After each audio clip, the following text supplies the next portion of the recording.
하나님께서 예수 그리스도를 부활시키신 것을 승부수라고 표현을 했는데, 원래 이 승부수라는 단어는 전쟁 때, 전쟁터에서 사용하는 그런 단어잖아요. 예. 승부수 한 수를 두어서 전세를 뒤집는 거예요. 이 중요한 이 승부를 이기게 만드는 것이 이 승부수잖아요. 우리나라가 그 메가더 장군이 우리나라 이 6.25 때 승부수를 뒀잖아요. 그게 뭐예요? 인천 상륙작전이잖아요.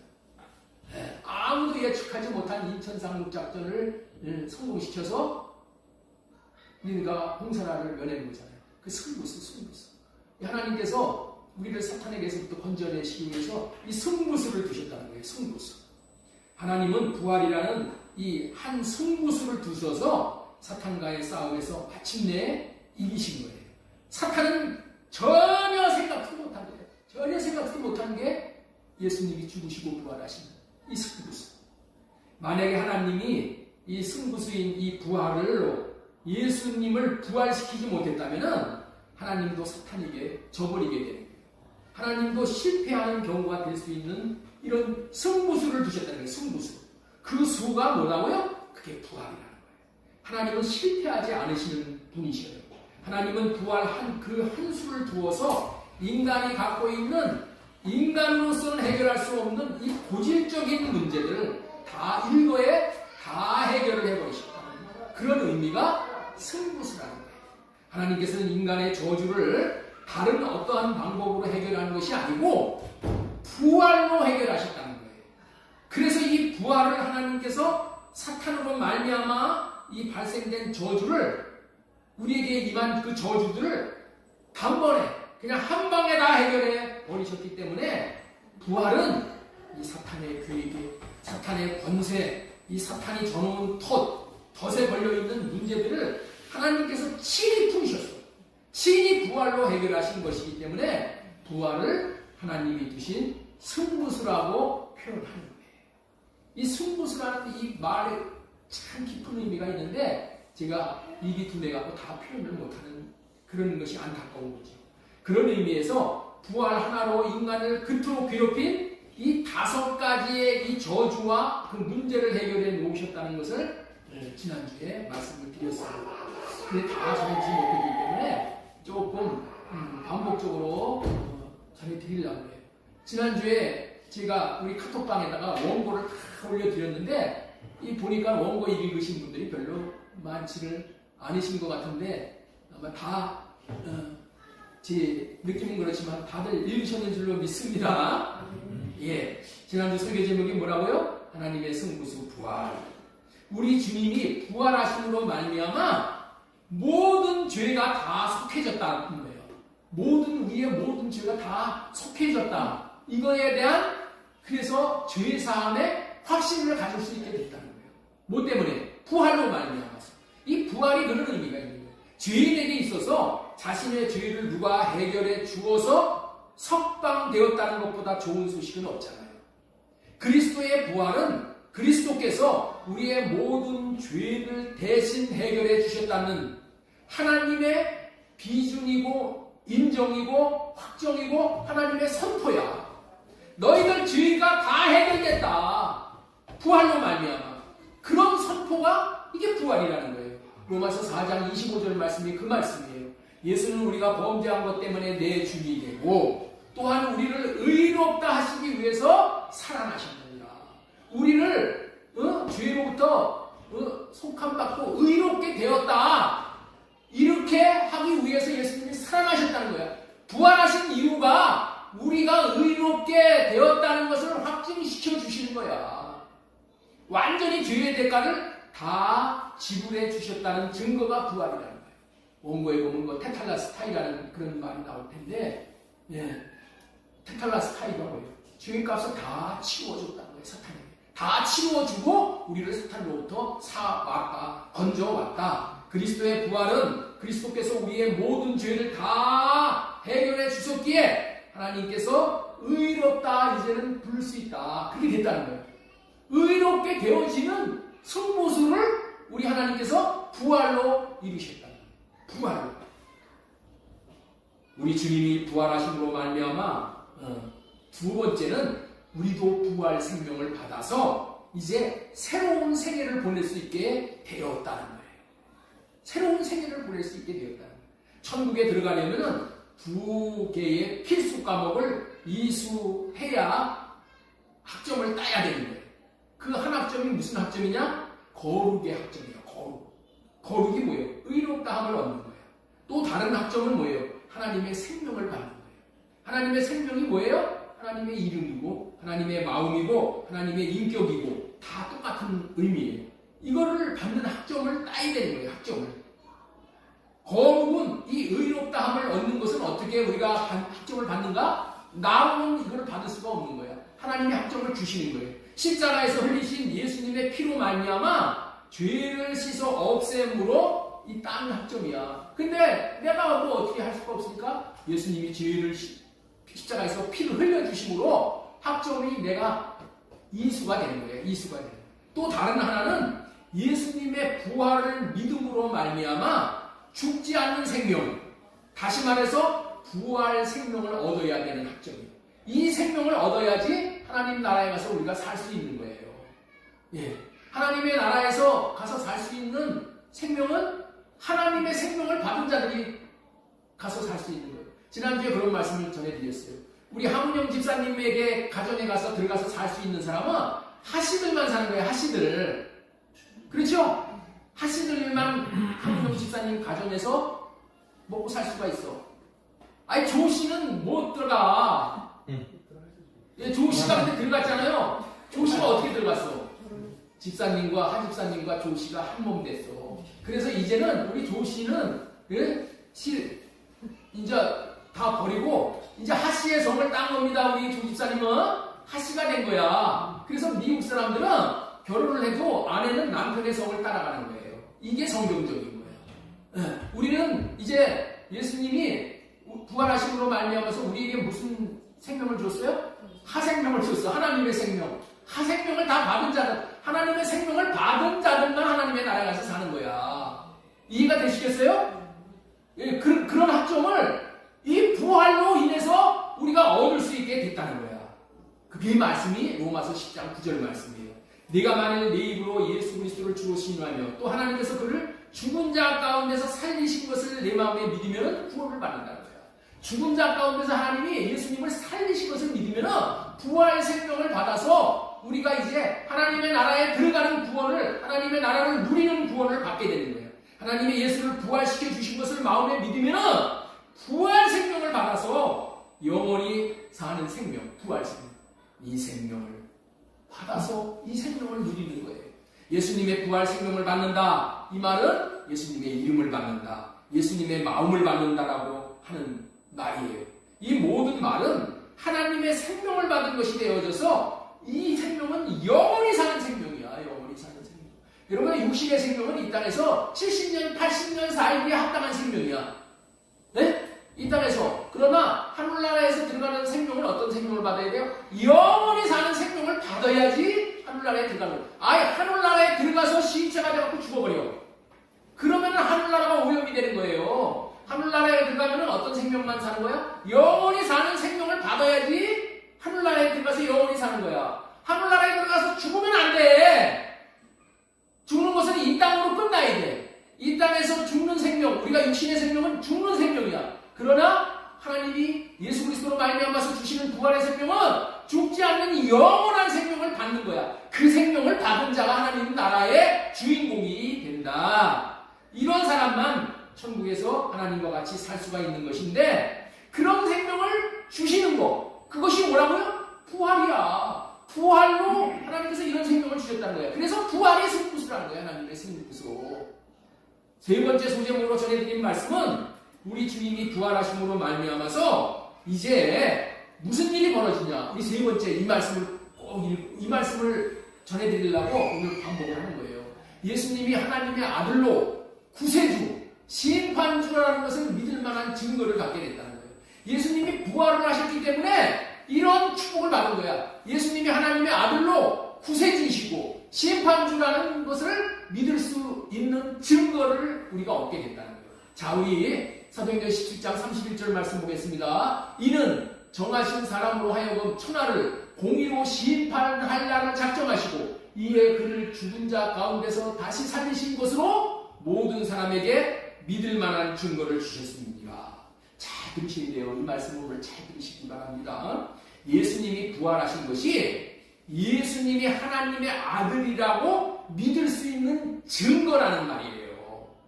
예수님이 부활하시지 못했으면 예수님도 하나님의 아들이라고 말은 많이 했지만은 그거 다 헛소리가 되는 거예요.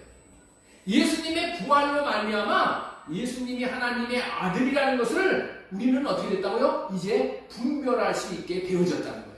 예수님이 하나님의 아들이라고 믿는 믿음이 있어야 구원을 받는 것인데 예수님이 하나님의 아들로 오신 주님이신지 아닌지가 믿어지지 않아서 우리는 믿지를 못했는데 이제는 이 말씀을 따라서 부활을 근거로 삼아 예수님이 하나님의 아들로 왕이라는 것을 믿을 수 있게 증거로 삼아 주셨다는 거예요.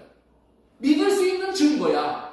예? 부활이 이 사도행전 17장 31절 말씀은 너무나도 중요한 말씀이에요. 어떤 사람들은 이렇게 이야기를 해요. 예수님을 하나님의 아들이라고 믿고 싶은데 안 믿어진다는 거야. 믿고 싶다는 거야. 복음을 전하다 보면 그런 얘기를 많은 사람이 있어요. 아, 예수가 하나님의 아들이라는 것을 나도 믿고 싶대. 근데 안 믿어진다는 거야. 안 믿어진다는 거야. 해 아래에 사는 모든 인생들의 관심은, 궁금증은 예수님이 하나님의 아들이며 구세주이냐는 거야. 과연 예수님이 구세주이냐? 하나님의 아들이냐? 이게 관건인 거야. 그들이 믿는 자건 믿지 않는 자든 상관없이 다 이 문제에 관심이 있어. 믿지 않는 사람들도 예수님이 하나님의 아들이냐 과연? 이거에 궁금한 거예요. 이거가 궁금한 거야. 그가 정말 주님이시냐? 그가 마지막 때에 심판할 주인이냐? 이게 궁금한 거야. 세상에는 두 종류의 사람만 존재하는 거예요. 예수님이 하나님의 아들로 오신 주라고 믿을 수 있는 사람과 믿을 수 있는 사람과 믿을 수 없는 사람 두 종류만 있는데 믿을 수 있는 근거가 예수님이 죽은 자 가운데 부활하신 것이라는 의미의 말인 거예요. 우리 다시 한번 사도행전 17장 31절 한번 읽어보겠습니다. 시작. 이는 정하신 사람으로 하여금 천하를 공의로 심판하는 날을 작정하시고 이에 그를 죽은 자 가운데서 다시 살리신 것으로 모든 사람에게 믿을 만한 증거를 주셨습니다. 다시 이 말씀의 의미를 전해드립니다. 이 말의 깊은 의미는 이런 거예요. 하나님께서 종말에 어떤 정하신 사람을 보내요. 세상을 심판할 거라는 거야. 어떤 사람을 정해서 세상을 심판한다는 거야. 심판을 할 사람은 하나님의 아들로 보내실 주님이시다. 그는 하나님의 아들로 구세주이시고 심판주이기도 하다. 그런데 그가 하나님의 아들이고 구세주, 심판주임을 어떻게 믿을 것이냐. 그를 믿을 수 있는 증거가 부활이라고 알려주시는 말씀이야.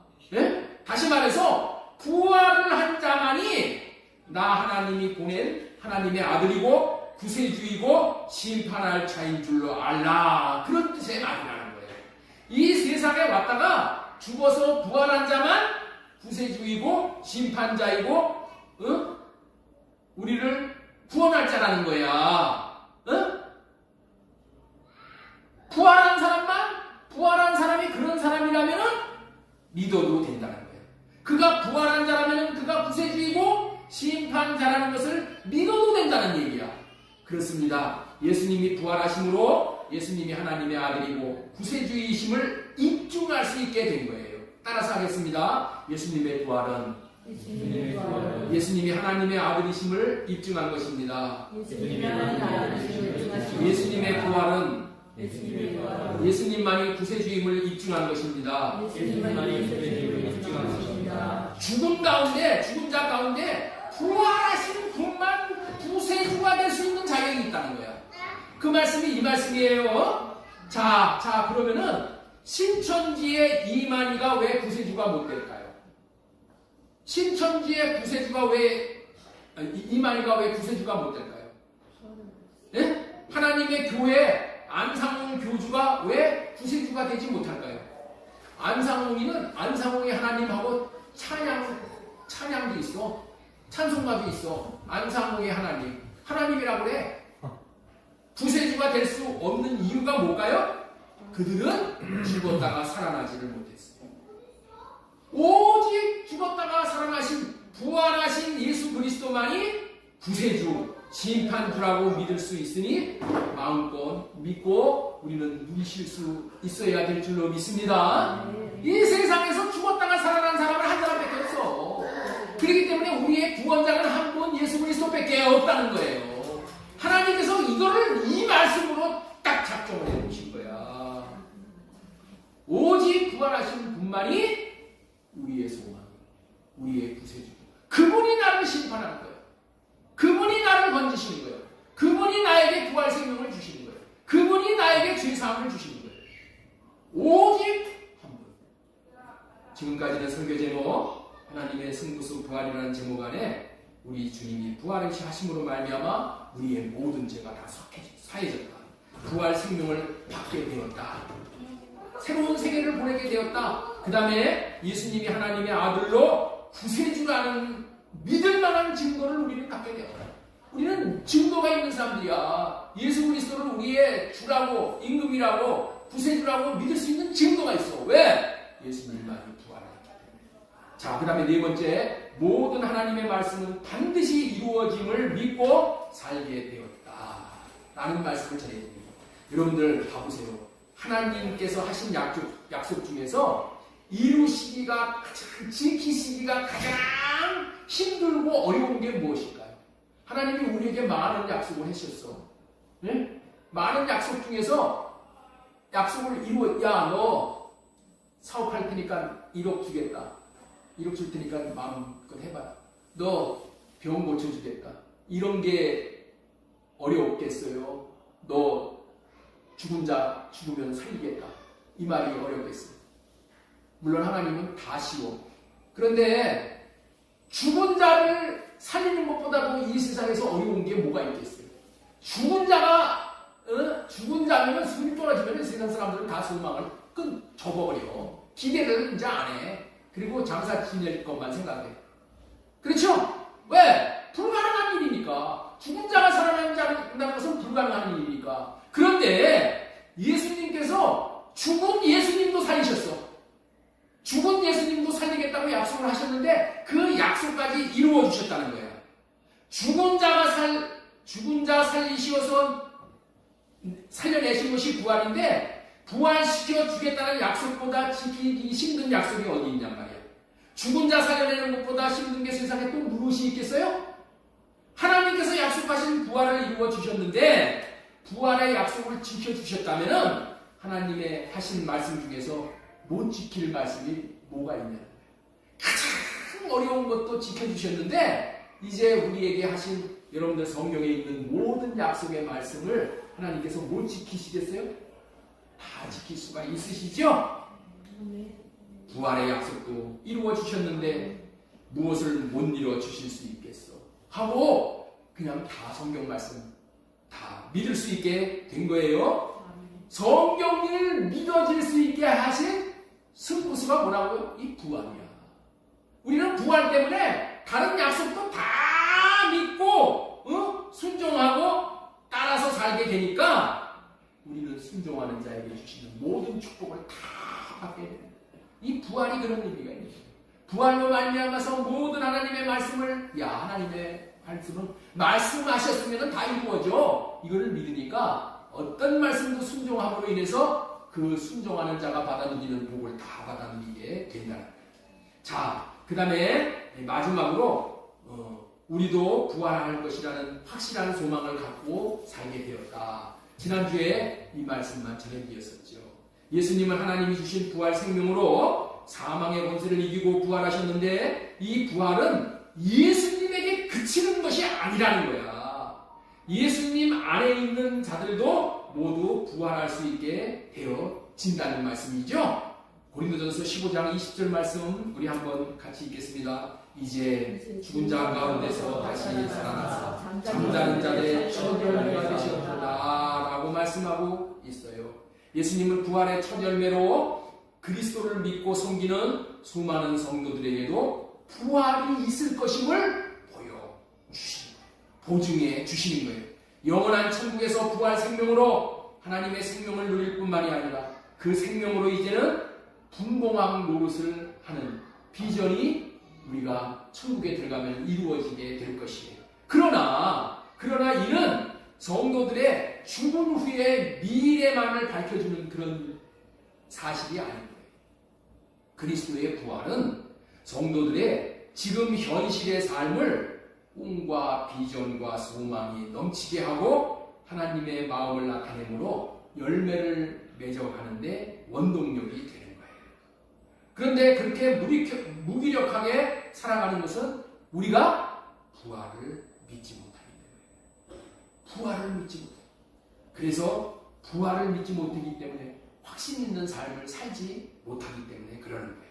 자, 그렇기 때문에 우리는 말씀을 통해서 오늘 이 확신을 가져야 될 줄로 믿습니다. 고린도전서 15장 20절서부터 우리 한번 같이 읽겠습니다. 시작. 그러나 이제 그리스도께서 변장하면서 살아나사 잠자는 자들의 천명을 밝아주셨도다. 사망이 한 사람으로 말미암았으니 죽은 자의 부활도 한 사람으로 말미암는도다. 아담 안에서 모든 사람이 죽는 것 같이 그리스도 안에서 모든 사람이 삶을 얻으리라. 그러나 각각 자기 차례대로 되리니 먼저는 첫 열매는 그리스도, 예수 그리스도가 첫 번에, 그 다음에 두 번째는 예수님이 강림하실 때 예수님에게 속한 자들 부활하는 거예요. 부활. 예수님을 믿는 우리들도 예수님과 마찬가지로 부활할 수 있다는 확증이 주어졌으며 산 소망을 가지게 된 것입니다. 예수님 안에 있는 자에게 주시겠다는 약속의 말씀인 거예요. 우리 베드로전서 1장 우리 3절로 다시 한번 읽도록 하겠습니다. 시작. 우리 주 예수 그리스도의 아버지 하나님을 찬송하리로다. 그 많으신 긍휼대로 예수 그리스도를 죽은 자 가운데 부활하게 하시므로 말미암아 우리를 거듭나게 하사 산 소망을 있게 하시니. 예수님이 부활하심으로 말미암아 이제도 우리도 어떻게 돼요? 거듭난다는 게 뭐예요? 영혼이 다시 살아나요. 이 거듭난 자가 나중에 육신의 몸을 입는 거예요. 여러분들 부활이라는 것은 뭐냐면은 몸의 부활이야. 몸이 부활하는 거예요. 우리의 몸은 아까도 말씀을 드렸지만은 이 땅에서 살기에 적합한 몸이야. 이 땅에서 살기에는 지금 우리의 이 몸을 입어야 살기에 적합해. 그러나 천국에 들어가서는 이 몸을 가지고는 못 살아. 천국에 들어가서 살기에 적합한 몸이 무슨 몸이냐? 부활의 몸을 입는 거야. 예? 아시겠죠? 예수님은 천국에 들어가서 사시기에 적합한 부활의 몸을 입으셨어. 그 몸은 어떤 몸이냐? 시공을 초월하는 몸이야.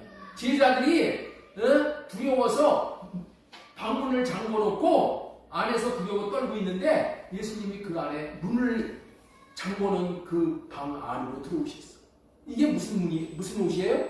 부활의 몸을 입으셨어. 부활의 몸을 입으면은 시공을 초월해서 다닐 수도 있고, 볼 수도 있고, 움직일 수도 있고, 누릴 수가 있는 거예요. 우리에게 이런 부활의 몸을 입혀주신다는 소망을 우리는 이 말씀을 통해서 여러분들 확실하게 믿어야 되는 거예요. 우리를 거듭나게 하사 썩지 않고 더럽지 않고 쇠하지 아니하는 유업을 입게 하시나니 곧 너희를 위하여 하늘에 간직하는 것이라.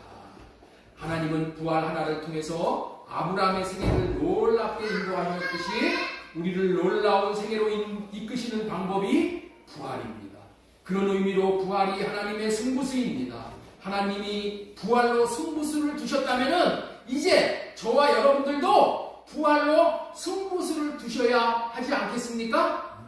예수 그리스도께서 부활하심으로 우리에게도 부어주시는 부활 생명으로 말미암아 부활 신앙으로 투철해지셔서 부활로 승부수를 두시는 부활의 산 증인으로 살 수 있기를 소망드리고 축원합니다. 부활할 것이라는 것을 믿는 사람들은 이 땅에서 사는 죽음이 두렵지를 않아. 예? 이 땅의 삶이 끝이라고 생각하는 사람들, 지옥 떨어질 것이라고 하는 사람들은 죽음이 두려워. 그러나 내가 죽는 한이 있더라도 부활할 것이라는 것을 믿으면 어떻게 돼? 두렵지가 않아. 순교자들이 어떻게 해서 두렵지 않게 순교를 할 수가 있었어요? 부활을 믿었기 때문에 그런 거예요. 내가 지금 죽으면은 지금 이 순간 하늘나라에서 부활의 몸을 입을 것이다. 아버지 하나님 앞에서 내가 영생을 누릴 것이다. 이러한 마음의 확신이 있었기 때문에 이런 부활로 승부수를 두는 그런 삶을 살아갈 수 있게 되는 거예요. 저와 여러분들도 그러한 소망과 확신이 투철해졌으면 좋겠습니다. 예, 이제까지 부활이 하나님의 승부수였다라는 제목하에 말씀을 전해드렸습니다.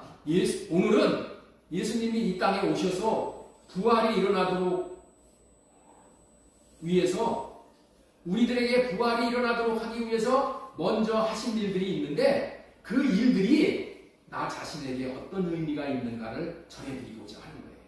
에베소서 2장은 우리가 받은 구원이 어떠한 구원인지를 아주 의미 있게 설명을 잘 해주고 있어요.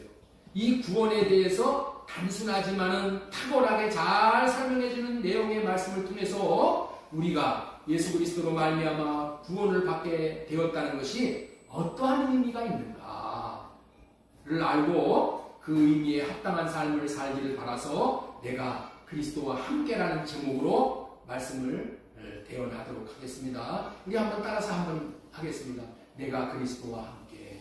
내가 그리스도와 함께. 내가 그리스도와 함께. 내가 그리스도와 함께. 우리는 하나님이 어떠한 분이시냐를 표현할 때 전능하신 분이라고 그렇게 표현을 하잖아요. 우리 하나님은 못하시는 일이 없으셔. 능치 못함이 없어. 천지와 만물을 말씀으로 창조하셨잖아요. 죽은 자도 살리시는 분이시니까 뭘 못하시겠습니까? 우리 하나님은 그가 하시고자 하는 모든 일을 하실 수 있는 전능하신 분이심을 믿고 전능한 하나님을 받아 누리실 수 있기를 바랍니다. 다음으로 말씀드리고 싶은 하나님은 분별하시는 능력이 최고로 높으신 분이에요. 하나님은 어떤 능력이 있으시다고요? 분별하는 능력이야. 분별. 이 세상 누구도 분별할 수 없는 것까지 다 분별할 수 있으신 분이 우리 하나님이셔요. 동네 병원과 대학병원의 차이는 1차적으로 무슨 차이냐?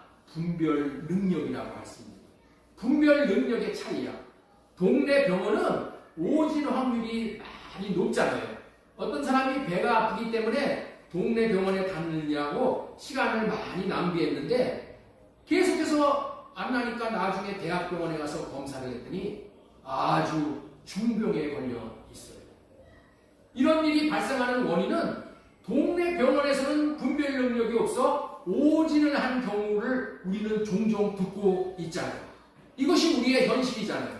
동네 병원은 의사가 자기 경험상 이렇게 이런 문제일 것이다 하고 그냥 약을 줘버려. 그렇죠?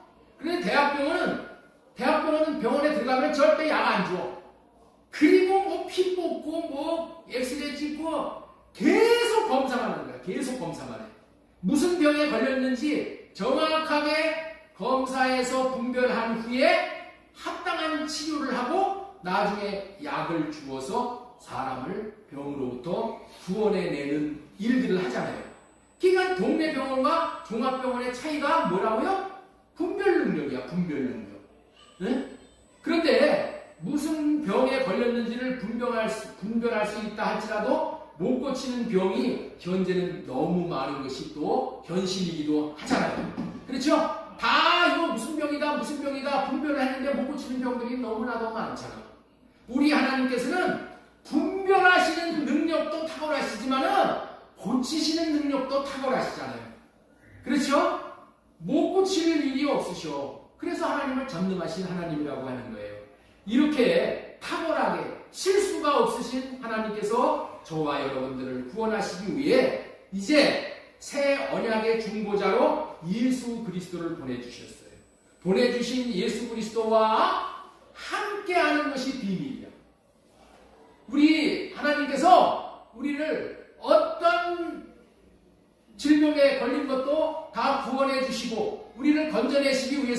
보내주셨다고요? 예수 그리스도. 예수 그리스도를 하나님이 우리에게 필요한 분이라고 보내주셨다면은 우리는 예수님과 어떻게 해야 된다? 이제 함께 해야 된다는 거야. 하나님이 너는 예수가 필요한 자야 하고 예수님을 우리에게 보내주셨는데 나는 예수 없이도 살 수 있어.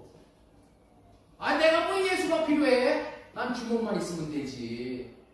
이렇게 살면은 어리석은가라고 말이지. 그래서 오늘은 내가 그리스도와 함께 라는 제목으로 말씀을 대언해 드립니다. 내가 뭐 어떻게 해야 된다고요?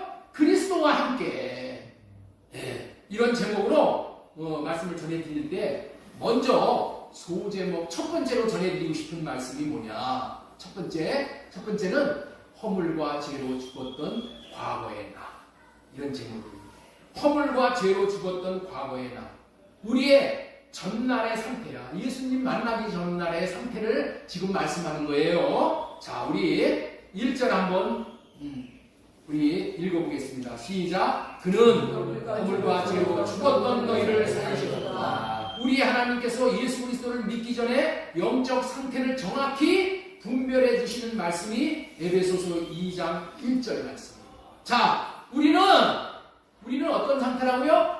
허물과 죄로 죽은 자.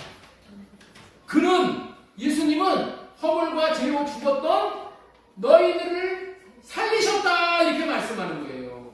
첫 번째는 어떤 상태라고요? 허물과 죄. 허물과 죄가 뭐예요? 타락한 상태야. 타락한 상태. 죽은 상태로 태어난 나라는 거예요. 우리는 태어날 때서부터 어떤 상태로 태어났다고요?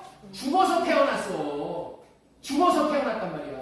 몸이 죽은 것이 아니라 뭐가 죽었다고요? 내 안에 가장 소중한 내 속사람인 영혼이 죽었다는 거예요.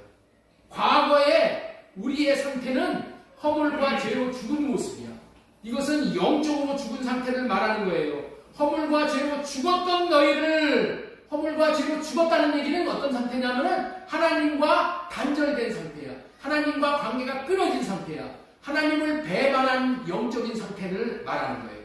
자, 우리는 종종 이런 소리를 들어요. 대표 기도하시는 분이 기도를 이렇게 하시는 것을 종종 들어요. 하나님 아버지 감사합니다. 죽을 수밖에 없는 저희들을 예수 그리스도로 말미암아 구원해 주셔서 감사합니다. 그렇게 기도하는 거 여러분들 들어보셨죠? 이 말씀은 정확하게 따진다면 잘못된 기도라. 우리의 영혼은 죽을 수밖에 없는 영혼이 아니라 이미 죽은 영혼이야. 이해가 되시죠? 이렇게 우리의 상태를 분별해 주실 분이 누가 있냐는 거야. 하나님밖에 없어. 하나님은 이걸 분별해 주신다니까. 내가 죽을 수밖에 없는 영혼인지 이미 죽은 영혼인지 이거를 분별해 준다니까. 누가 우리의 영혼이 죽었다는 이 사실을 알겠냐. 누가 이걸 알아? 내가 육신이 멀쩡해서 돌아다니니까 사는 줄 알아. 그런데 돌아다니는 것이 다 어떻게 돌아다녀요? 죽은 영혼이 돌아다녀요. 죽은 영혼이요. 우리의 영적인 상태가 죽었다는 것을 하나님이 알려주시지 않으면 우리는 산자인 줄 착각하고 살 수밖에 없는 존재예요. 죽었는데 죽지 않았다고 알고 있다면 살려낼 방도를 찾지 않는 거야. 아니 내가 죽지 않았는데 무슨 살 길을 찾으러 다니겠어요. 내가 죽은 줄을 알아야지 내 영혼을 살려야 되겠구나 하고 살 길을 찾아 다닐 거 아니겠습니까? 우리의 영혼이 죽은 문제는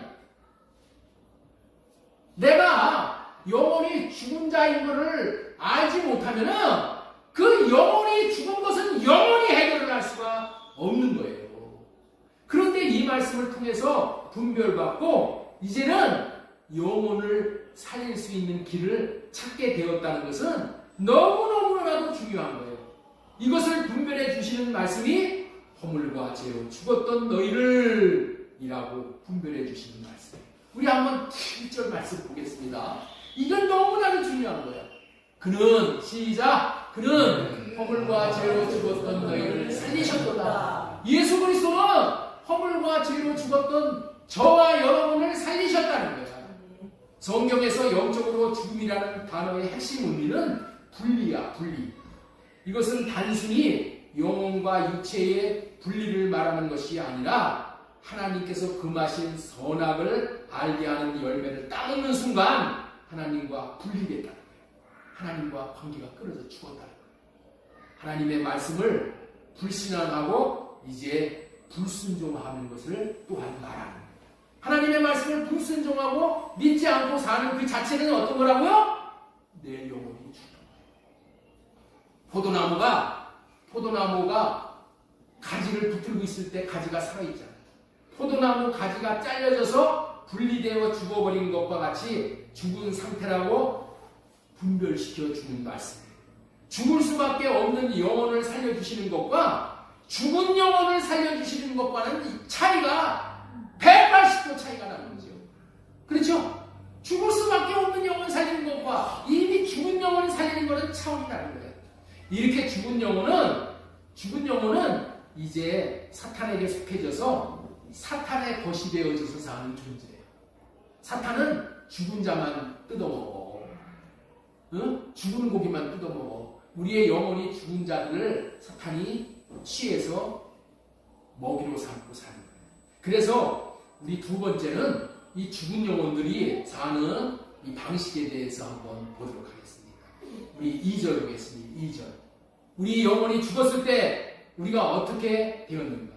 그때에 너희는 그 가운데서 행하며 이 세상 풍조를 따르고 공중의 권세 잡은 자를 따랐으니 곧 지금 불순종의 아들들 가운데서 역사하는 영이라. 불순종하는 아들들 가운데서 역사하는 영이다. 역사한다는 얘기는 이게 무슨 얘기냐면요, 사탄의 공격을 받고 산다 이런 뜻이에요. 공격을 받고 산다 그 얘기는 뭐냐? 사탄이 영향력을 계속 주고 있다는 거예요. 사탄의 영향력을 따라서 산다 그런 얘기야.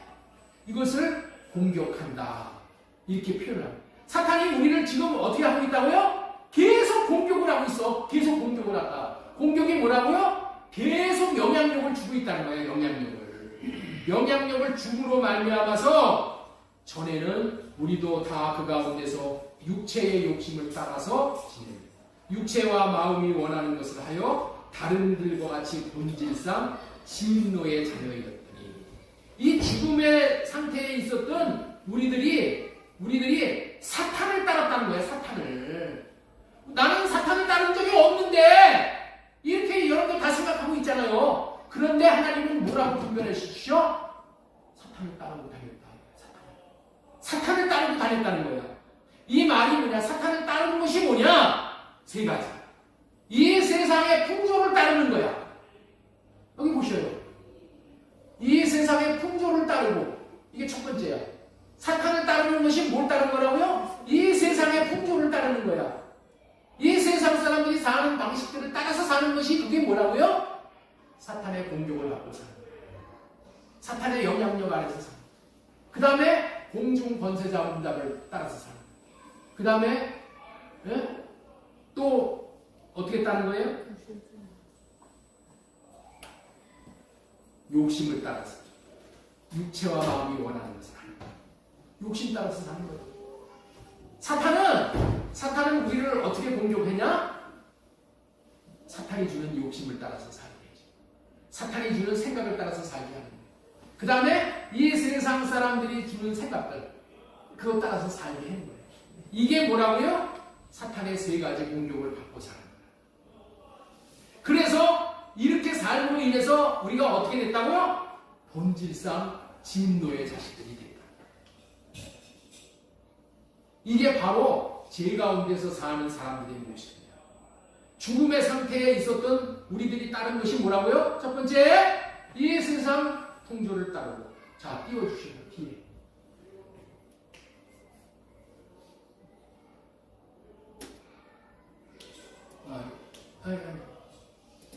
여기 나오잖아요. 첫 번째가 뭐라고요? 이 세상 풍조를 따르는 거예요. 밖에 있는 세상의 가치관, 문화, 시대의 흐름을 따랐다는 거예요. 그 다음에 두 번째는 공중의 권세 잡은 자를 따랐다는 거예요. 불순종의 아들 가운데서 역사하는 영을 따랐다는 거예요.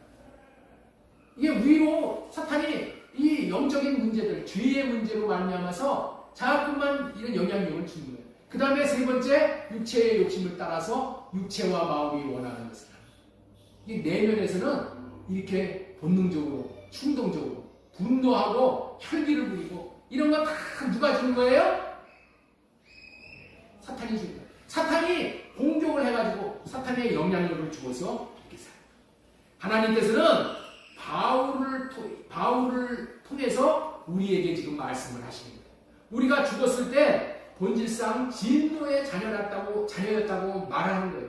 예수님을 믿지 않는 진노의 자녀들의 가장 큰 특징은 불순종이라는 거예요. 순종의 관점에서 삶을 돌아볼 때 성도들의 가장 큰 아픔은 내가 하나님의 뜻대로 살고 싶어. 내 생각은 살고 싶지만은 그렇게 살지 못한다는 거야. 이게 문제인 거예요. 몰라서 못 사는 것이 아니라 살고자 해도 살 수 없기 때문에 못 산다. 이게 처음에는 이렇게 돼요. 그래서 우리는 어떻게 살아야 되는가? 내가 의를 행하고 하나님이 원하는 말씀을 따라 하나님의 마음을 따라서 살고 싶은데 계속 자기 생각대로 살면 내가 지금 암병에 걸렸구나. 암도 1기가 있고 2기가 있고 3기가 있고 내 상태를 진단해요. 그래서 어떻게 해야 돼요? 이 상태를 진단을 해서 고쳐야 되잖아요. 그런데 고칠 수 있는 방법이 우리는 없어. 내 병을 고칠 수 있는 방법은 없어.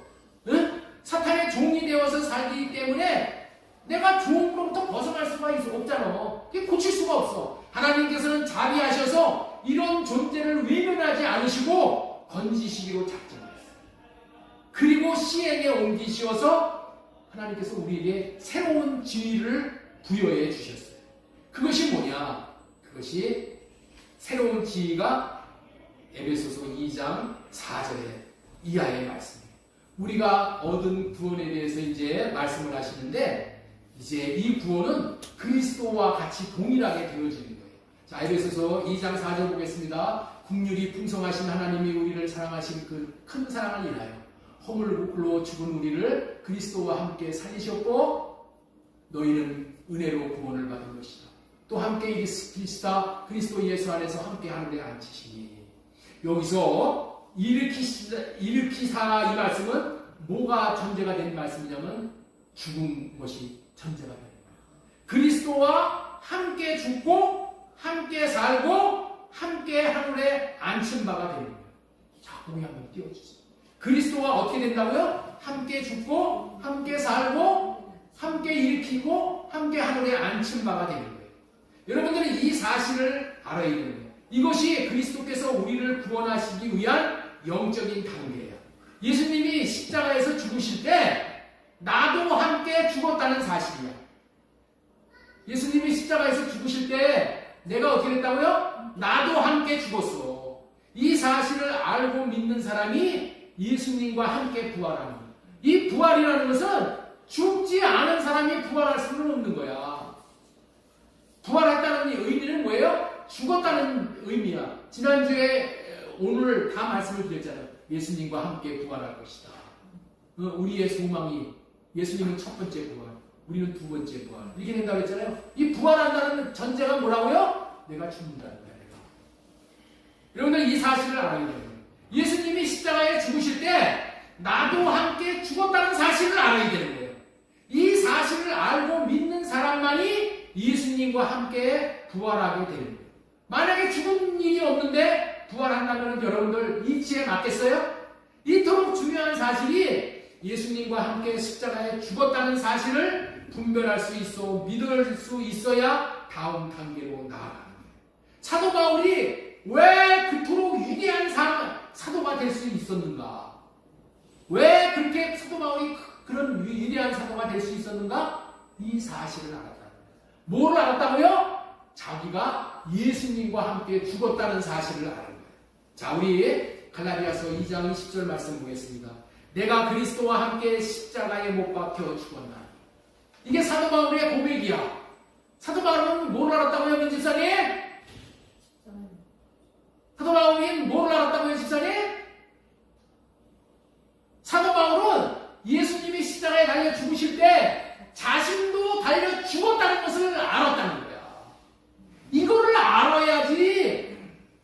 위대한 사람이 되는 거예요. 내가 그리스도와 함께 십자가에 못 박혔나. 아까도 우리가 찬양을 했어요. 내가 그리스도와 함께 십자가에 못 박혔나니. 네? 아니 그냥 멜로디가 좋아서 흥얼거리는 게 좋아서 그냥 따라갈 문제가 아니라 그 안에 있는 내용은 어마어마한 말씀인 거예요. 어마어마한 내용이야. 내가 그리스도와 함께 십자가에 못 박혀 죽었나니, 못 박혔나니, 저와 여러분들도 이제는 이런 신앙 고백을 하고 살 수 있어요. 나는 죽었다.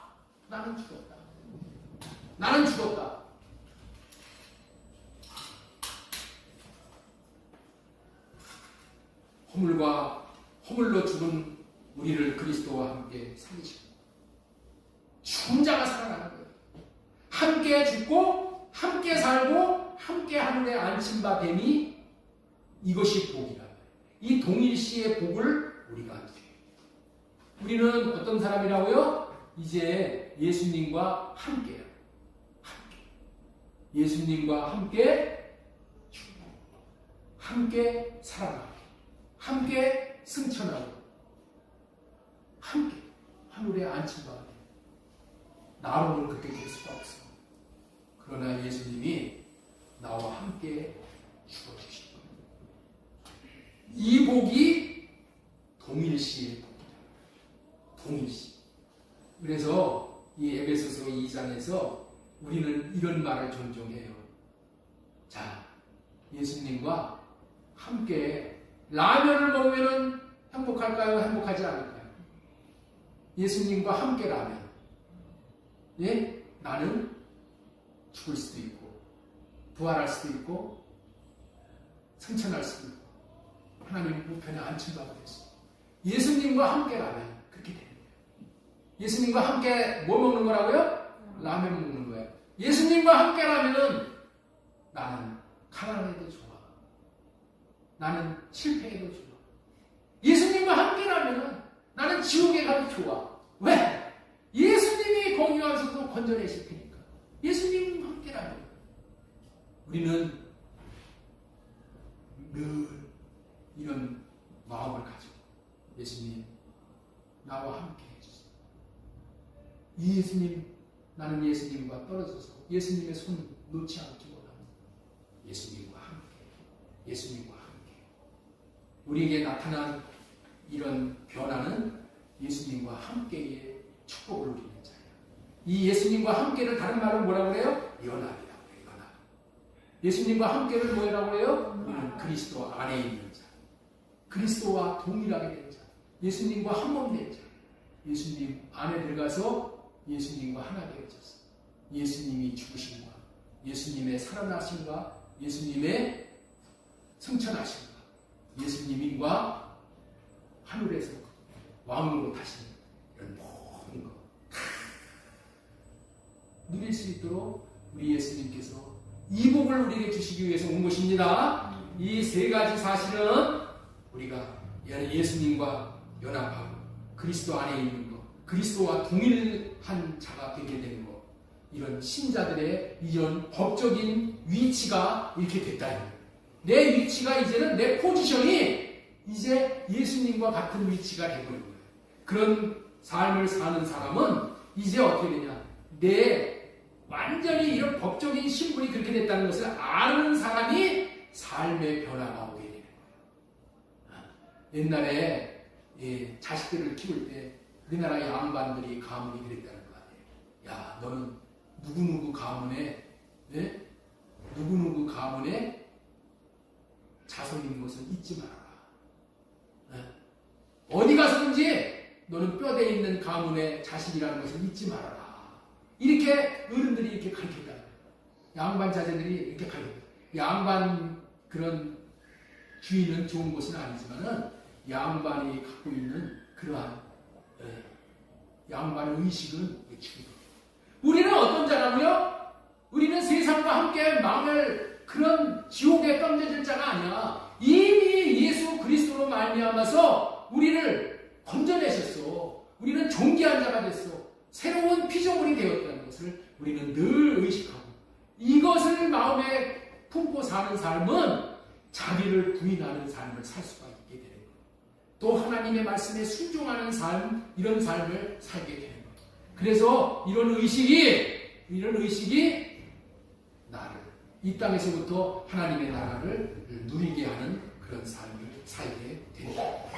법적인 위치로 말하면은 이제 예수님을 믿는 신자가 그리스도의 부활하심으로 말미암아 의롭다함이 된 것만큼 이제 그리스도의 의가 내 것이라고 주장할 권리를 받은 거예요. 이게 법적으로 동일시의 이런 축복이야.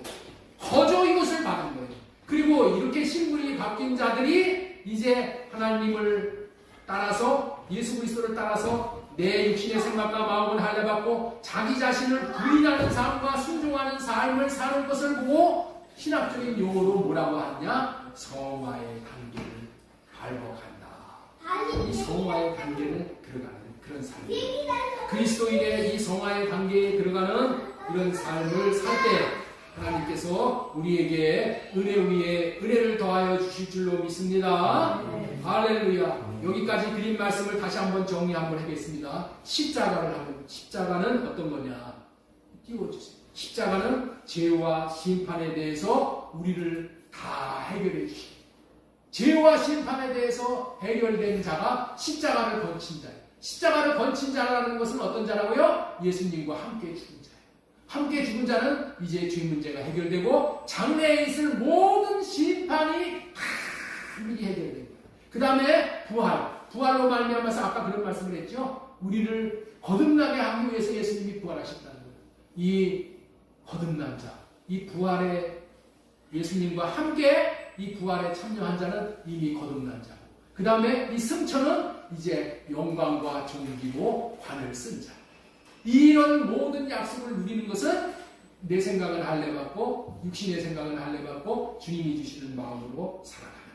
우리는 그리스도와 연합함으로 십자가에서 함께 죽어 죄를 처리하고 함께 살아나며 거듭나게 되었고 함께 승천하여 하늘 보좌에 앉게 되었고 마침내 왕으로 타게 되는 영적인 단계에 이르는 자들로 예정된 존재인 줄로 믿으시기 바랍니다. 저와 여러분들은 이런 예정된 존재가 된 거예요. 우리는 그리스도 안에 있는 우리의 지위로 말미암아 우리의 포지션으로 말미암아 삶의 영역에서도 이제 능력 있는 삶, 권위를 가지고 사는 삶, 세상과 타협하지 않는 삶을 우리는 날마다 살아야 될 줄로 믿습니다. 그렇다면 하나님은 예수 그리스도와 함께 연합하여 이 과정을 통과한 자들에게 이런 능력과 권위를 주시는데, 이런 능력과 권위와 권세와 예수님의 마음을 주시는데 왜 그걸 주시냐? 왜 그걸 주십니까? 그것은 그 은혜의 지극히 풍성함을 오는 여러 세대에 나타내게 하려 함이는 거예요. 자, 우리 에베소서 2장 7절 말씀 우리 한번 보겠습니다. 우리는 이제 어떻게 살아야 되는가?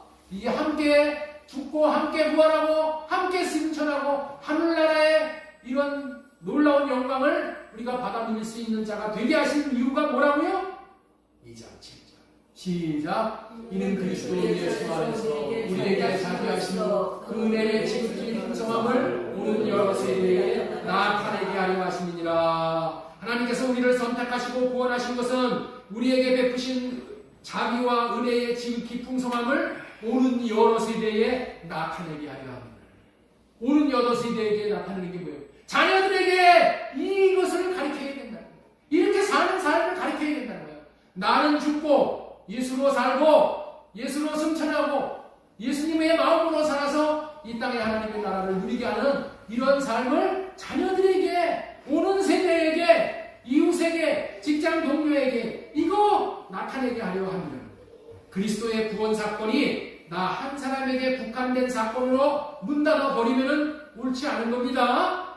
오는 여러 세대에 그 은혜의 풍성함을 드러내기 위하여 우리 하나님께서 우리에게 이런 선물을 주신다는 거예요. 은혜와 믿음으로 말미암아 우리는 구원을 받고 우리는 하나님의 영광을 나타내는 그런 삶을 살게 됩니다. 구원의 제일 되는 목적과 의도가 뭐예요? 의도와 목표가 뭐예요? 하나님 앞에 영광을 돌리는 거예요. 은혜에 의하여 믿음으로 말미암아 구원을 받았으니 인간이 구원받을 두 가지 조건이 뭐라고요? 은혜는 하나님의 편에서 주시는 거고 믿음은 인간 편에서 가진 태도예요. 믿음은 받은 태도일 뿐만이 아닌 태도일 뿐이지 이것이 믿음이 무슨 뭐 공론화되고 의의가 되고 그러는 것이 아니다.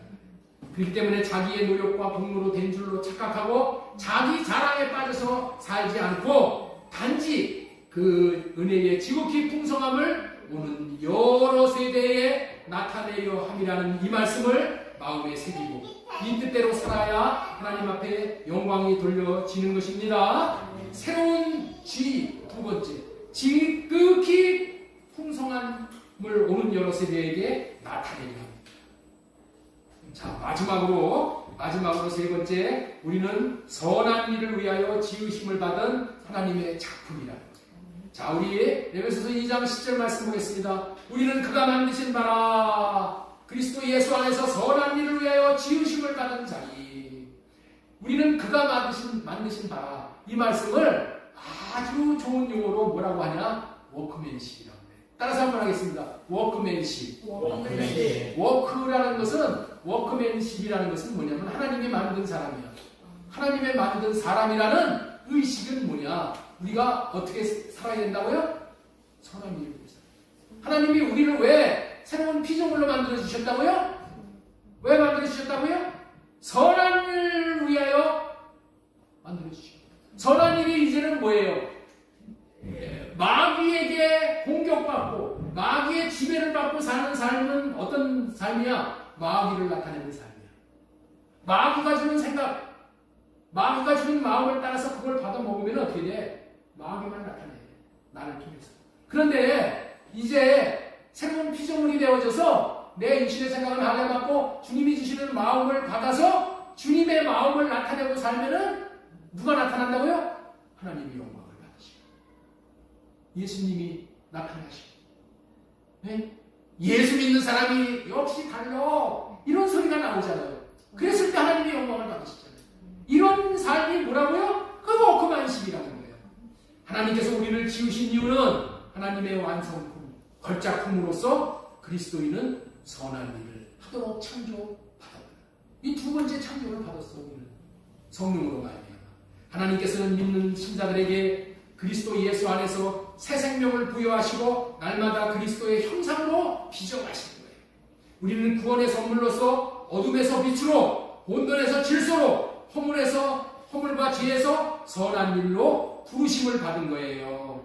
그래서 우리는 그가 만드신 바라, 워크만십, 이 원어를 이거를 보고 포이에마라고 불러요. 포이에마라는 것이 이게 원래 언어인데 포이에마가 뭐냐면은 작품이라는 거예요. 작품. 이 작품이 뭐라고요? 걸작품. 우리가 하나님의 걸작품이잖아요. 이 걸작품이 뭐냐? 걸작품이라는 것은 하나님을 나타내는 작품이야. 그게 걸작품인 거예요.